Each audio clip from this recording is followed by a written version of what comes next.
9 a.m. East African time. This is Morning Cafe, definitely serving you some right coffee right here, and from some whole serious conversations.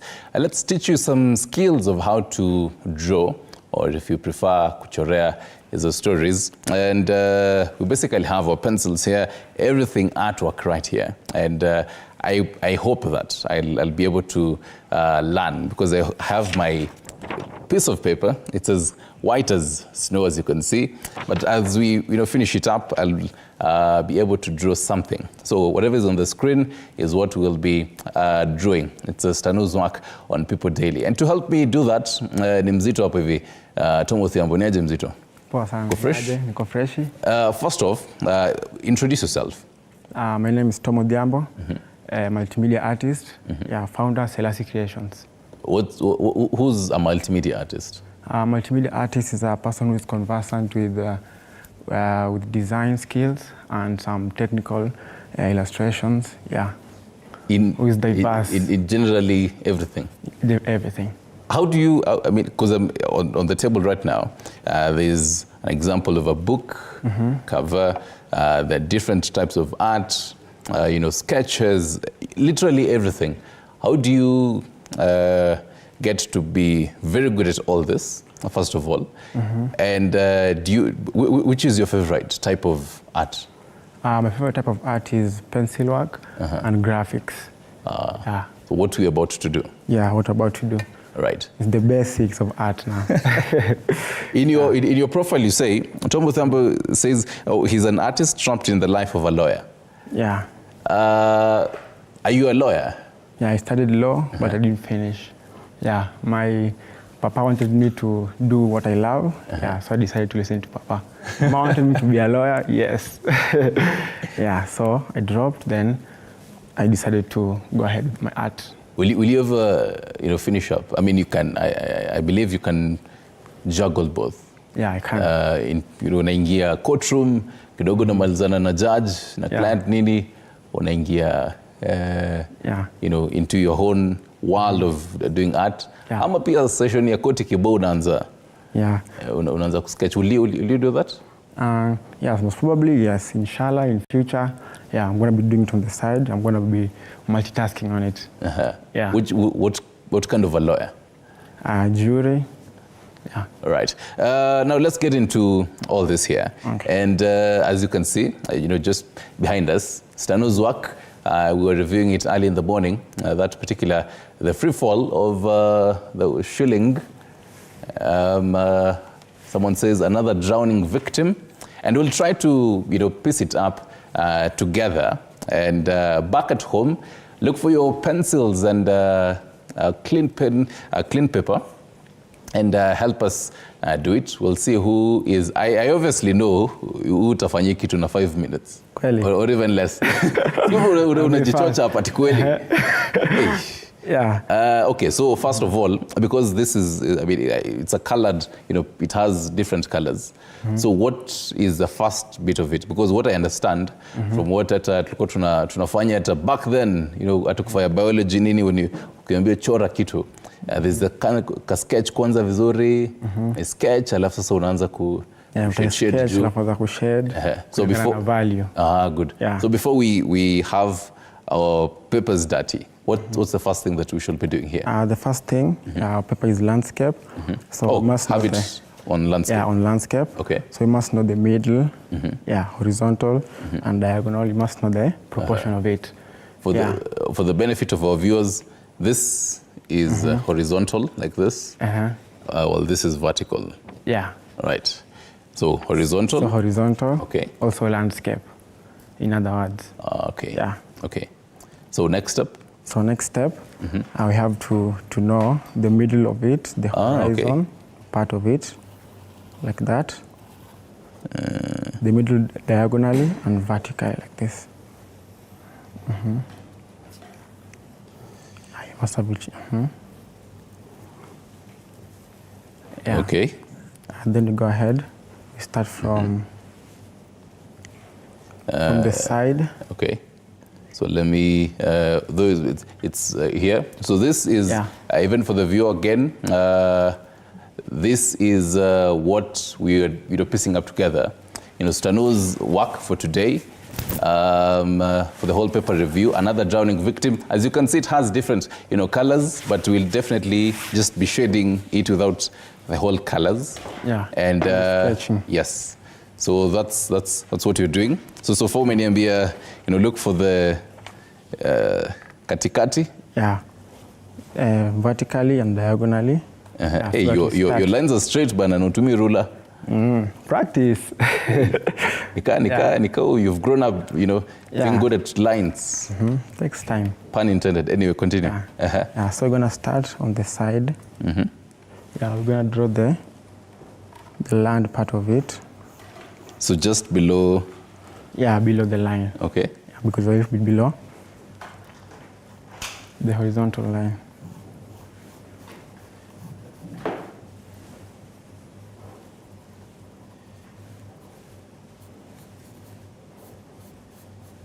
Do you ever, umeendelea, then you have to use the rubber? Tayari ushaanza kurub? Yeah, you can rub, but it's not advisable to rub because it makes you, because of, if you get used to rubbing, you're not going to grow. Yeah, that's what it used to for you, tell us. how long did it take for you to be that perfect that you can, piece up everything without having to use the rubber? Like 5 years right now. 5 years? Yeah. So generally your experience is 5 years? Yeah, it's 5 years and more. Before I started commercializing my art, before I started, I grew. Yeah. So from primary, to be precise. Yeah. Hey, so when the ule watu walikuwa nakuja? Chore. Mwalimu, come and drop for us on the board. Yeah. Hey, okay, so okay. So far tumeanza na this will be a daunting task. I always say dancing is a daunting task, but this one seems a daunting task. Okay. So tunaendelea hadi okay. Yeah, chini pole pole. Yeah. So inafika chini.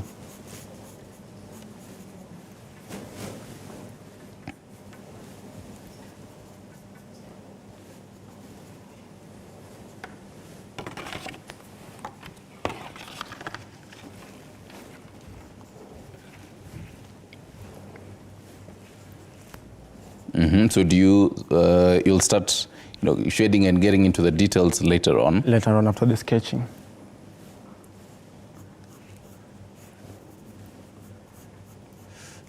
Another important question, even as we continue, because I'm pretty sure even I know the viewers are looking for a pencil, but they're wondering what kind of pencil should they be looking for? The ideal pencil is Staedtler, but there are many brands. I like Black Matte. But so what you should have to get to know is the variety, the different types of pencil. Yeah, I've got 6 types. The B, we've got the darkest, which is 6B, ranging to 1B, to HB. HB is the lightest. HB, 1B, 2B, 3B, 4B, 5B, then 6B, which is the darkest. So yangu, I can see it's a HB. HB. So HB is best for sketching. So after sketching, when you shade now.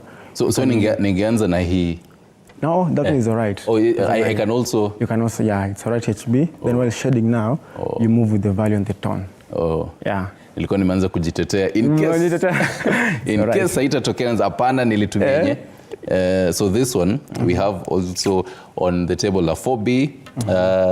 Can also see a 10B, an 8B, and now a HB. The HB. So the HB, if you can get this, it's thinner. Yeah, it's thinner. Yeah. Hii ndio ile I think tulikuwa tunaambiwa tafuta ya kuandika composition na. Ile dark kidogo. Yeah. So this but one in art now is the first one because it's thinner. So this is preferred now for the sketching. Yeah. In the process of drawing, you start with that one as you proceed. Yeah. Natumia hii sasa. All right. Tuendelee nayo. Okay, so I hope the viewer tuko na wewe shooting this particular that part of the land. Yeah.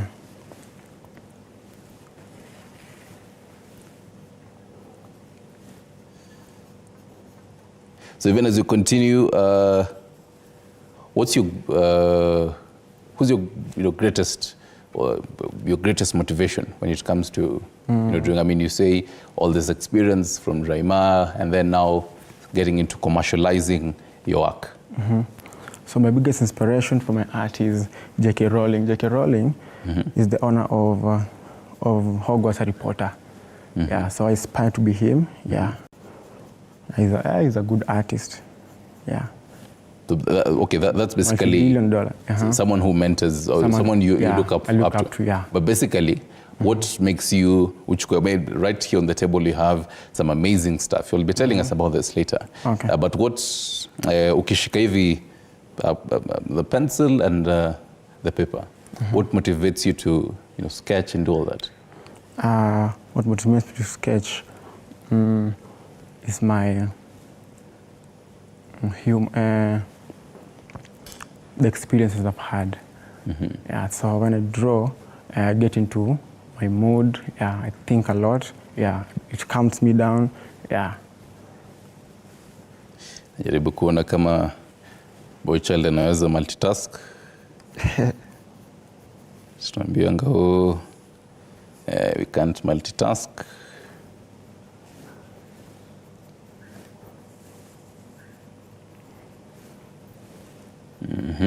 Where?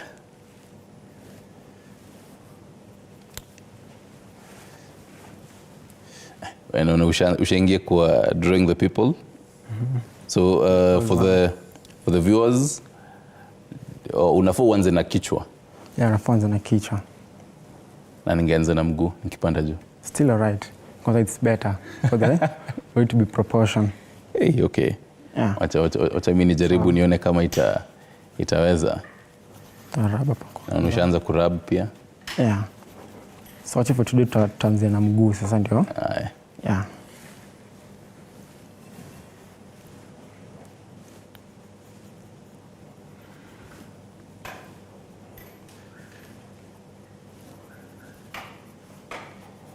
So how long will it take you to, if you doing this in a comfort zone, how long will it take you to do all this? Like 20 minutes to 30, yeah, depending on how fast you are.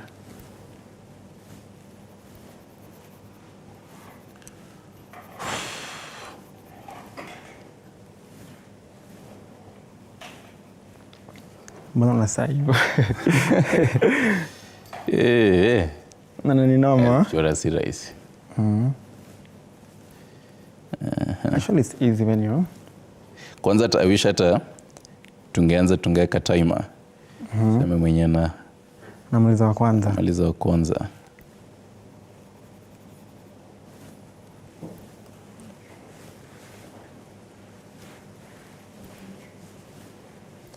But even as you continue, what's the most expensive piece of art you've sold? And why do you think it really went for that amount of money? I sold for 80K to an exhibition. 80K? In Karen, yeah. Kumbe naweza kuapprove hivi ni just the bag na hii? Yeah. You can commercialize your art and sell it. Especially in exhibition and auctions, yeah. How was it? You reveal full potential of your art. Yeah. How was it the first time commercializing your work?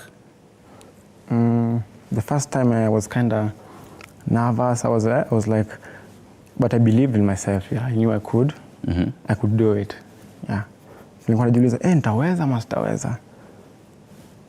So ulipata, because I'm pretty sure, I mean, it involves a lot of marketing hapa na pale nini. Kuambia, say, by the way, tell your friends wakidai, some interior deco, I got them. Hook me up. Yes, hook me up and all that.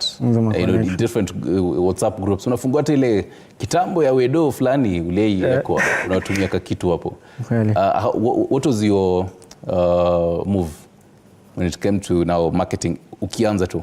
At first, my marketing I started with family. Yeah, okay. My family really helped me in marketing. Yeah. So I started commercializing from family. Yeah. Especially Mama hooked me up. Yeah, with some guys she knew. Then from there now, I started selling. Speaking of the whole, shows and exhibitions, basically, are we big right in Kenya? Are we big on exhibitions, according to you? Yeah, we're big on exhibitions. Yeah, because we've got different exhibitions, like Mukuru. We've got Mukuru art. We've got Weather art, Kibera. Yeah, so the exhibitions, it's good. Yeah, I can't complain. People are making progress. Speaking of progress,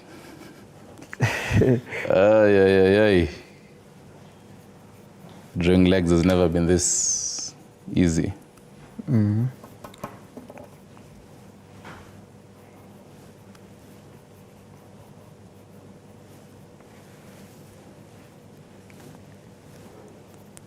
Space keys of a paper.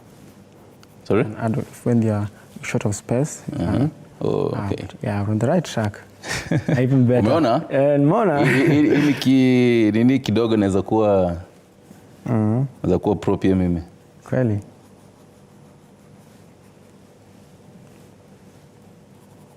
Do you also train, by the way? I mean, being this good, some people would be like you. I mean, I have an interest in doing art. I don't really have the money to go to an art school. Did you go to an art school, by the way? Yeah, I went to an art school. I did art in secondary. Yeah. So that really shaped you in what you... a lot. Yeah. Okay. Yeah, it made me know to know my line of art, different kinds of art. Yeah. Do you think it will have been harder for you in the industry right now if you hadn't gone through all that? I mean, you have in secondary, I believe in also campus. Yeah, in also campus. If in Seko also pale uni uko na wase wenye wanakufunza wenye pia wao ni mapro.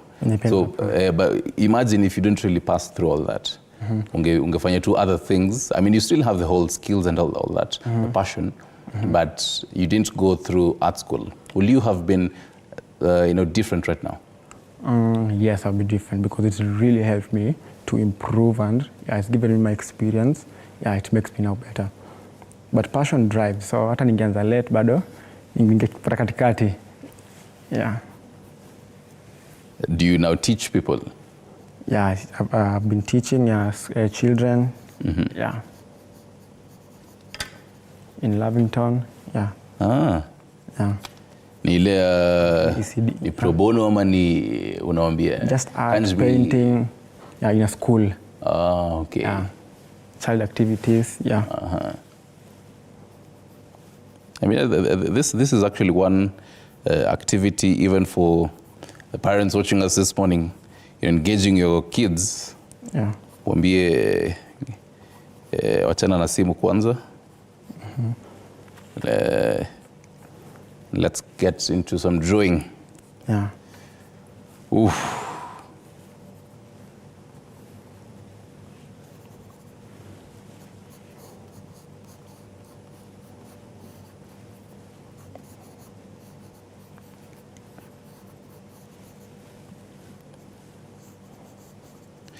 All silence is us trying to focus. What makes you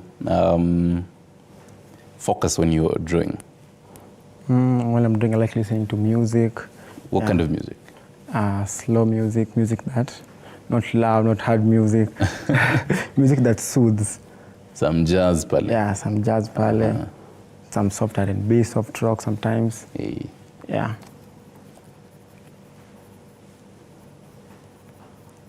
Napana natulia. Najaribu nione.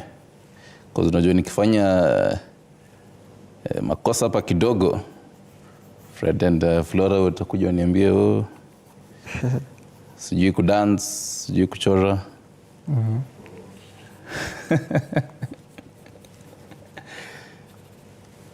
Yeah.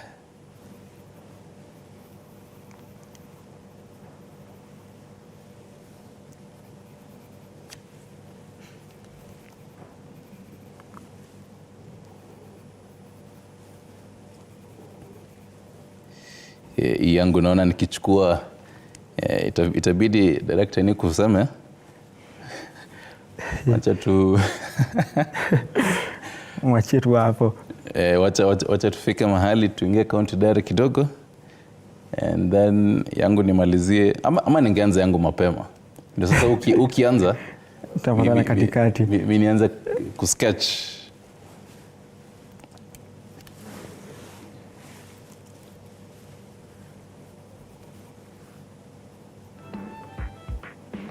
But Tom, even as you continue, I mean, you're talking about the whole finances earlier, and I'm curious. I mean, fine, probably know how to market, but then some artists don't really know how to market, you know, their work and all that. So what the platform for their art? So what's the biggest secret when it comes to all that? I mean, really showcasing your work out there. The fact that we actually live in a digital kind of space. What do you think? I mean, even for an artist who's coming up, what's the biggest, go-to kind of move when it comes to showcasing their work? The secret, I think, is networking. If you know how to network your art, if you know how to network, you're gonna meet the best people, the best kind of crowd, the best kind of friends who are gonna push you, to reach your limit. So where network? You can sell your art internationally. You can sell your art in big exhibitions instead of local small exhibitions. So networking and knowing some people, it really helps. So that means you also you should know where some of these exhibitions are being held. Yeah. And that reminds me of which I did see there's a whole Kenya flea market. The current flea market. It is? Yeah, it's current flea market. December 10th to 12th, The current flea market? Yeah, current flea market. So what? In Runda, people exhibit. People come with various sorts of art, basketry, some products, packaging.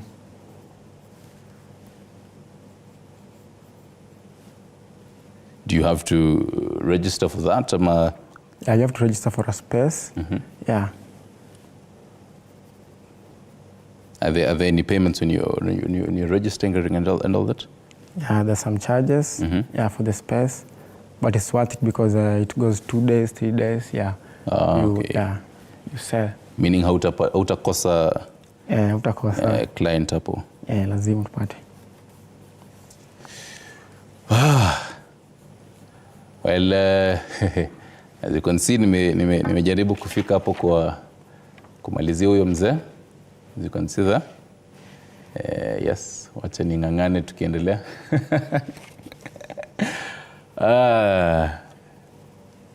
This is a whole. Then I just realized that ama nichore mzee akiwa peke yake tu. Juu nikianza kuchora mwingine ni kama kijiti itakuwa amefunikwa na kijiti.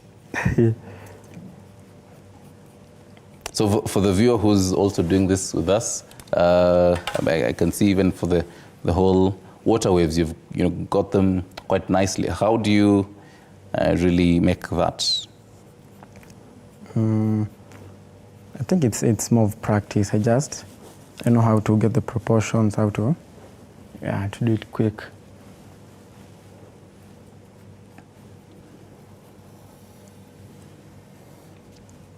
Your circle.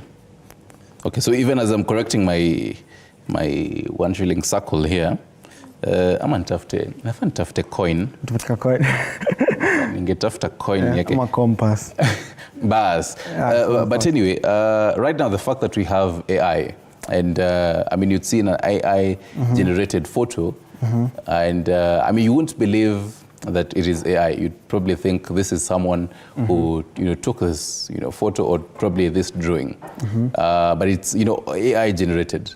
Do you think with all that will really, I mean, you guys will be out of the market? Because I mean, it's the biggest challenge for us right now because AI now is generating a lot of art, a lot of 3D works.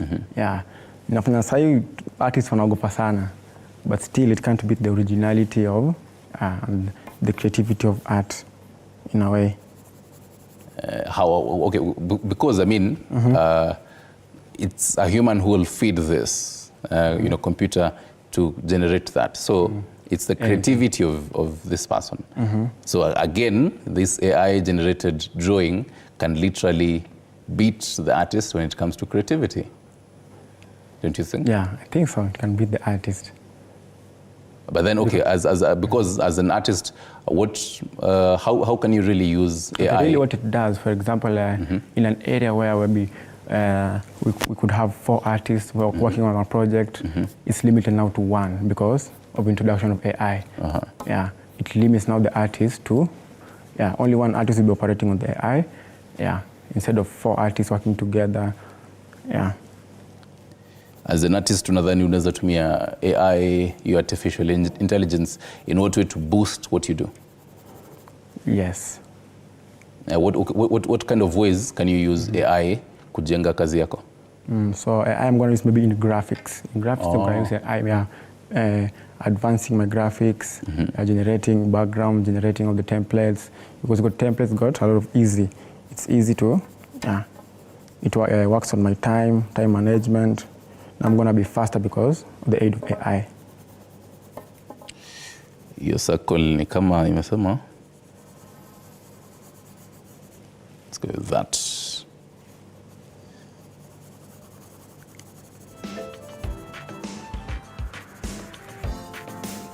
So from Matters AI, have you encountered a very stubborn client? Amekupatia kazi umfanyie, lakini anakuambia hapana. As much as we always say the client is always right. Yeah, the client is always right because in art we're working with this client specification and client specialization, whereby an artwork, a piece of art, you can you can like it, but the other person won't like it. Another person can like it. Yeah, so when we're doing art, we do on research even on the client specialization, specifications. Yeah, so we work with the client.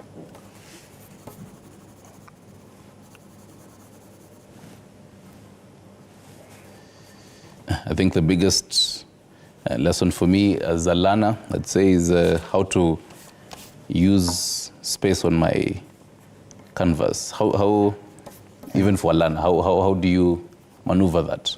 Una work on that aje? Because I mean, nachikitseme kama nikichora hii, I'd probably intend to draw something bigger, but napata nimechora kadogo. Then probably the whole other bit of the canvas now becomes empty. Yeah, so that is the approaches of drawing. So that's why before we started, we had to get the dimensions of the paper, of the image, try to get it right. So ujue hii itakuwa hapa, itafollow wapi. But sometimes not always accurate, but now you have to have a little foresight of it as you're working. A question that I always love asking artists, what's your favorite piece of art? The Mona Lisa. Mona Lisa like by Da Vinci.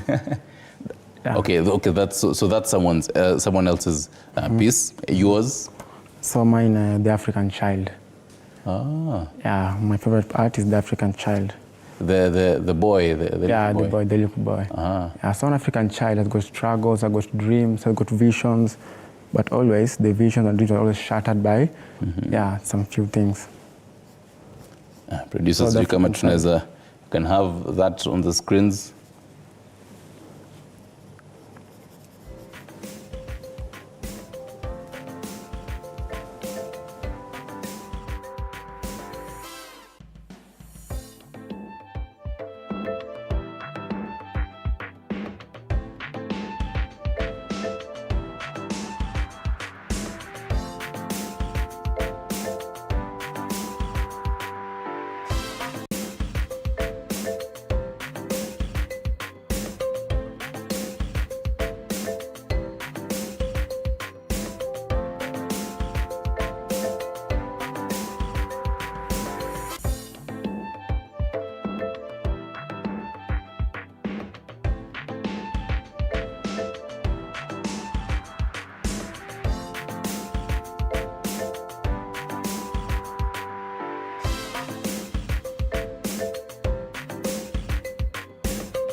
Right, and I've been struggling here to get this particular 1 shilling coin to the right bit of it. Hopefully back at home unaweza kuifanya vizuri, but I'll give you some time to actually continue. Tom of them will naona perfect his skills here. I want us to get into the county diary and cross over all the way to Nakuru, where boots on ground there Chichi Josephine is, to get the sentiments of the residents there on matters state of the nation, various bits. Chichi, a very good morning to you. What is the latest in Nakuru?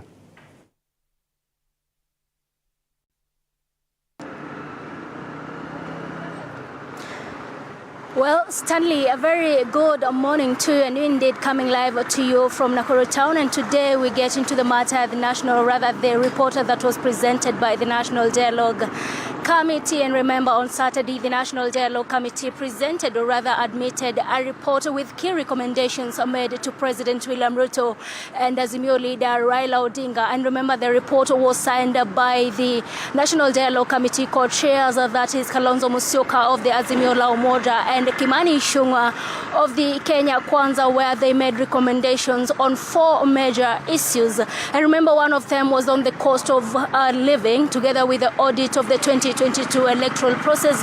And the third one was the entrenchment of the NGCDF into the constitution, together with the establishment of the office of the official leader of opposition. And remember, even after this report has been released, the Kenyans have a lot to speak about, especially on the cost of living. And remember, this particular issue on the cost of living, the team, or rather the committee, did not reach a consensus because especially on various issues. One of them regarding the reduction of the VAT on fuel from 16% to 8%, together with the scrapping of the housing levy. Therefore, allow me to talk to residents in regard to this, and they tell me what they think about the report that was presented to President William Ruto and Raila Odinga. Nitatanguliza na wewe. Labda nieleze ile ripoti ambayo iliweza kuwasilishwa kwa Rais William Ruto. Sijui wewe unaionaje kama Mkenya, unahisi masuala yenu yaliweza kuangaziwa? Kwa majina, kwanza naitwa Asto Ewoi. Mimi mkaaji hapa ya kaunti ya Nakuru. Ile ripoti ambayo imetolewa juzi na ikasemekana kwamba imesainiwa ama itasainiwa na huyu kiongozi wa upinzani pamoja na rais, mimi kwanza sikubaliani nayo kwa sababu ya kitu moja. Ile kitu walienda kuongelea sana ni kitu ambaye sisi wenyewe wa raia hatuoni kwamba sisi tumejumuishwa, kwa sababu ya mambo ya hii cost of living, yani maisha kuwa magumu, na pia ile kusemekana ya kwamba kutakuwa na ofisi ya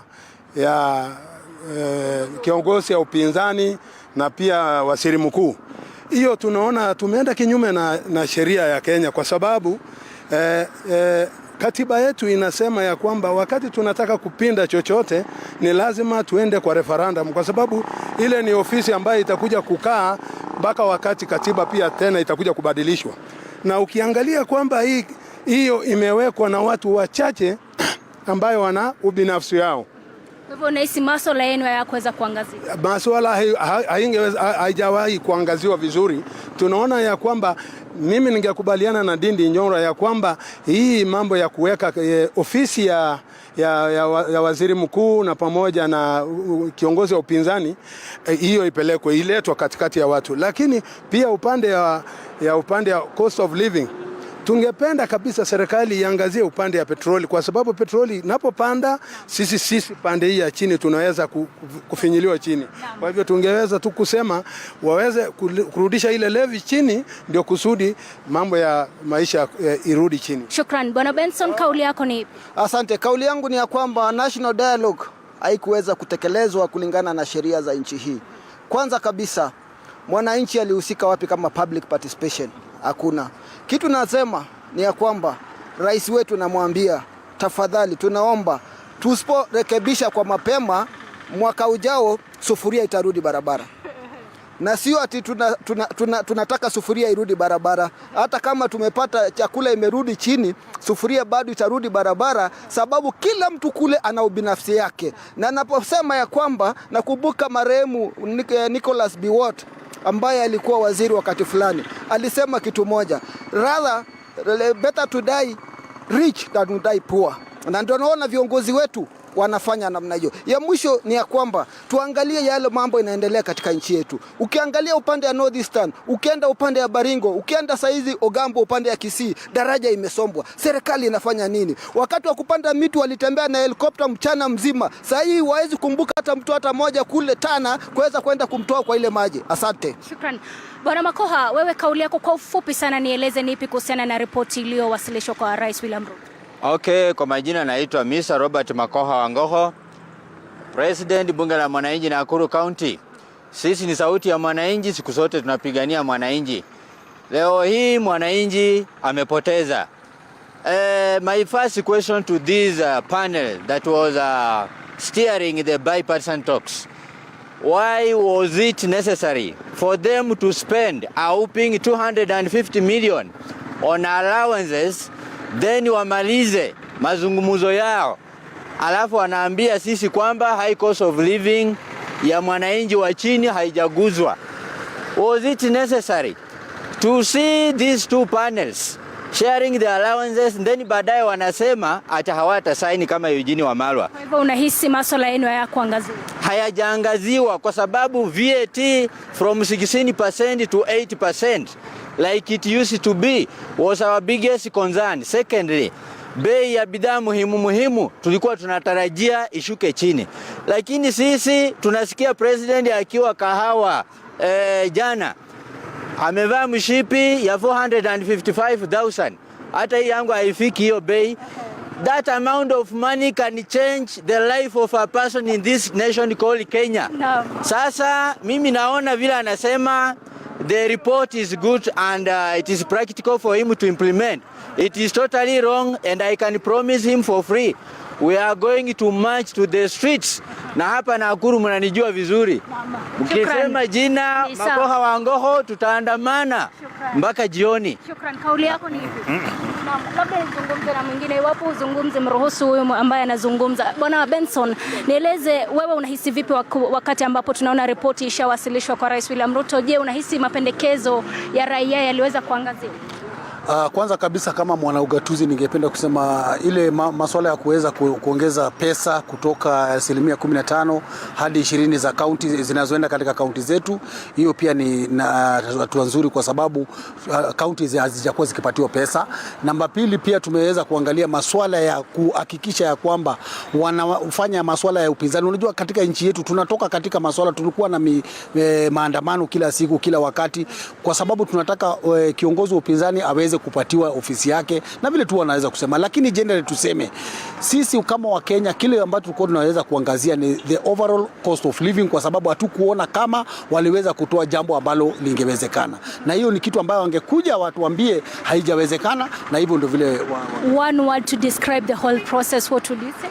The whole process, I want to say that they wasted our money. They never did what Kenyans expected. Shukran. Bwana Ole Nasieko, kauli yako kwa ufupi sana. Kwa ufupi ningependa kusema kwamba kama vile wenzetu wamesema, sisi tumeweza kuadhabika sana kwa sababu kile ambacho kinauma mwananchi kabisa ni cost of living. Tumeona kama kwamba hawa viongozi wameenda kujiundia vyeo ya creating oppositions kwa sababu ya wanasiasa, lakini hatujaona vile ambavyo mwananchi wa kawaida, kitu kama ya vijana. Hatutaki kwamba vijana wanapelekwa Saudi Arabia, wanapelekwa Qatar. Kwani tunataka kazi kwa vijana katika nchi ya Nakuru, katika taifa la Kenya, mji wa Nakuru. Kama ni kazi mtaani, wangerudisha kazi mtaani, ili vijana ambao wanatoka shule over 500,000 hawaendelei na masomo, hao wanaenda wapi? Kwa hivyo serikali iangalie vizuri. Wasipoweza kubadilisha haya mambo, angalie gharama ya maisha. Kama vile mwenzangu amesema, pengine kuanzia Januari utakuwa na maandamano. Jina moja ama neno moja, one word to describe the whole process, what would you say? It was a waste of money.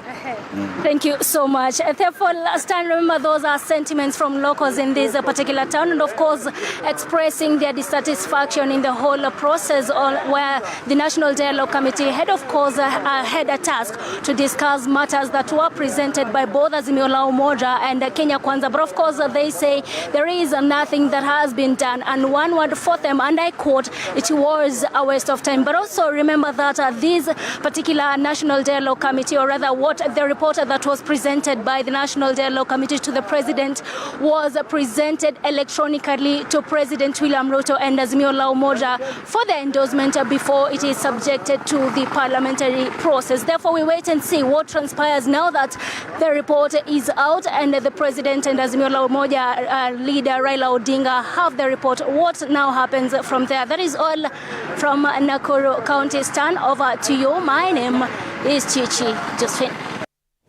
Thank you for that, Chichi Josephine. Now, still in Nakuru, and that particular question that the residents there are talking about when it comes to that particular report by the National Dialogue Committee, and that particular committee, and that is a question that we're having to you on that.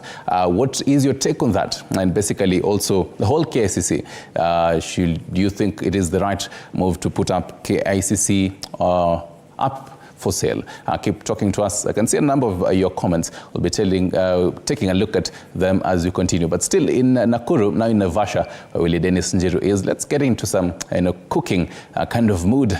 Some whole cooking kind of competition is set to take place. Willie Dennis Njiru, are you going to be participating in this cooking competition, and are we invited on that?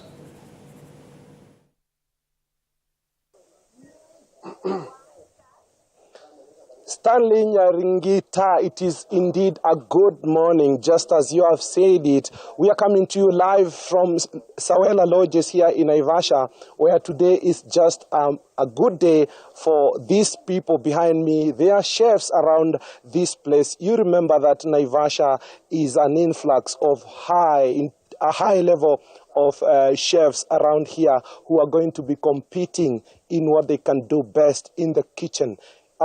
Apparently, to many of our ladies, this is not a most welcome thing in the kitchen, where most of us kitchen issues are away, but they earn a living from it. They are going to be giving their expertise in accordance to what they know best around here. If any one of us has sampled the foods around here, we can say actually it is quite a delicacy, good food there. And we are joined by one gentleman here. He's going to be introducing himself and tell us what this means to you. Thank you very much. Thank you very much. My name is Chef Kimani, Sawela Lodges. We are looking for young talents who are showcasing their expertise in cooking and, of course, making the culinary on a higher level. Yeah. So you've been here for quite some time. How has been your experience, and what do you intend to showcase for today? A lot of things, the local cuisine, which is becoming very popular for most of the people, and also international cuisine for the people, tourists who come to visit Naivasha, being a holiday destination.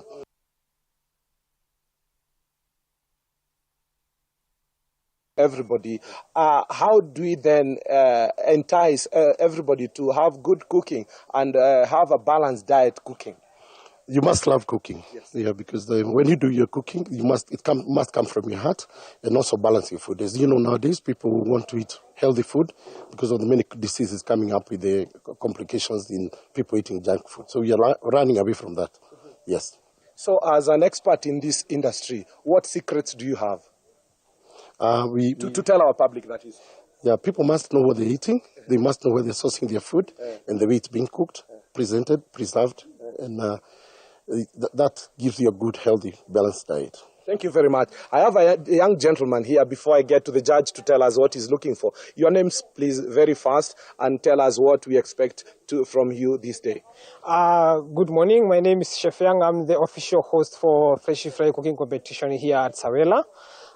The show is sponsored by Munza, Kenya Limited. We collect used cooking oil, which we turn into biodiesel fuel.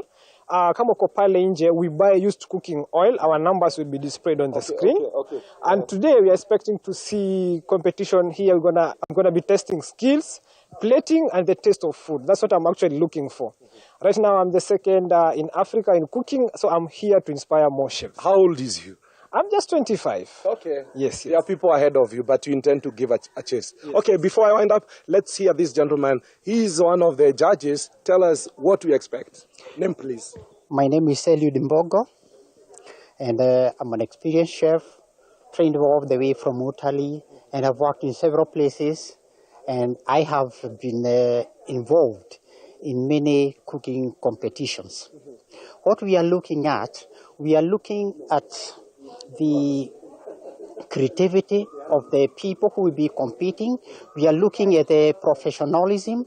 We are looking at the end product of what the people are going to cook.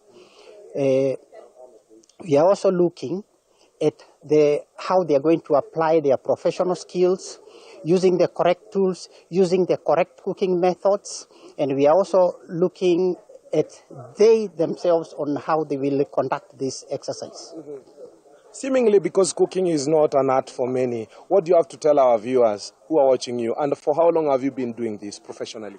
I've been doing this for more than 20 years. Right. And cooking is a passion, and each and every time it is like having a new song always. So you must keep on checking on new things and looking at different ways and different kinds of taste. All this in combination, you make cooking an exciting experience. So is it timely? After how long should we expect the first ready food? The food will depend on the applications, on how the recipe will be, the cooking time, so that people can enjoy the meal on time. And also we are looking at this from a business point of view, such that if we tell the clients or guests that the meal is going to be ready in 15 minutes if you're doing an a la carte, then that must be worked within that frame time. Okay. Thank you very much. I hope we sample what they prepare. Most welcome. We are looking for a delicious meals. Yes. Thank you very much. Stanley, I will sample what they will be preparing here in Naivasha, and maybe I will share the information, but sharing the taste, I will remain with that. That's my reserve. That is it from me here in Naivasha, Stanley. I take it back to you in our subsequent bulletin. We will be bringing you up to speed. Who won? How it was prepared? You've heard from the chefs there. Back to you in our studios in Nairobi, Stanley Nyaringita. All right, thank you for that, Willie Dennis Njiru. And make sure you actually tell us how that food tastes and bring some over right here in Nairobi, ama tukujie uko Naivasha. But speaking of matters competition, we're having our own kind of competition right here. And this is on the screens right here, is what we basically had as the whole, what to judge on that. And was what we are drawing. Tombo Thiambo Dai, Stano's cartoon and caricature on People Daily, the page 10 of it. We're doing a paper review on it earlier, but then right now I want to call the judges. Hey, this is going to be tough. Stewie, Fred and Flora, how do you guys want to be bribed? The judges are here. How do you want to be bribed? Oh, no. Should you tell them the truth? Tom Mwanza? Yeah, keep coffee. Wacha Tom afanye last minute. Unajua sisi kama experience. Sisi kama tumezoea kazi. Nafikiri umemanage hii kuchora hii circle will try. Tom, you done? I'm done. Okay, Tom ni 2 pages, so you can have that. You can hold your piece of work. Okay. Tom itabidi ushikilie zako mbili hivyo. And then back at home you can also show us what that is mine. Yes. The circle was done very well. Behind the cameras mwenye ana zoom ni Mumbi. Anajaribu kuonyesha Mumbi nitakubribe vizuri. Okay. Yes, hiyo ingine ni Tom Othiambo. Wow. Okay. Interesting. How long did this take? Like about less than an hour, about 30 to 40 minutes. Yes, roughly. Wow. Congratulations to both of you. I think I have... Good job. But Stanley, I'm concerned. The fact that your shilling is the only thing that has a problem shows how big this matter of the shilling drowning is. Wow. We are judging the drawing, not financial matters here. Well, you tried. I have to say you tried. Max, 1 out of 10, 1 out of 10? Well, I'll have to give him an 11. Out of 10, you get about. Are you sure you want me to tell you the truth? But you did well. You actually did well. Director Mavindi gives me a 9. Thank you much. Thank you very much. You know, we'll still have to be here with you tomorrow to do another show. So yes, congratulations to all of you. Of course, Tom, good job. And thank you very much. I hope we've given your contact details to our audience. Where can they? So Instagram, TommySelassie_. Yeah. Okay. Marketplace over there. Buy my T-shirts, my products. Yeah. Reach out. Mob love. Yeah. Wow. Okay, great. And I think we have one of his products. This particular T-shirt here. Hii sinabaki nayo. Sawa. Kintonga on the side. There you have it. I mean, you can have one of this. I've seen this, on your. Looks definitely amazing. Yeah. There you have it. Wow. Yes. Interesting. Okay. And it is on that note that we wrap up the show now. Thank you so much to Tom Odhiambo for being part of this show as well. And as we continue admiring your artwork, and tomorrow. mine. Yes, and mine. Yours as well. Tomorrow we'll be here back again for another edition of Morning Cafe. Be sure to be with us. Meanwhile, all this conversation continues online on X at TV47.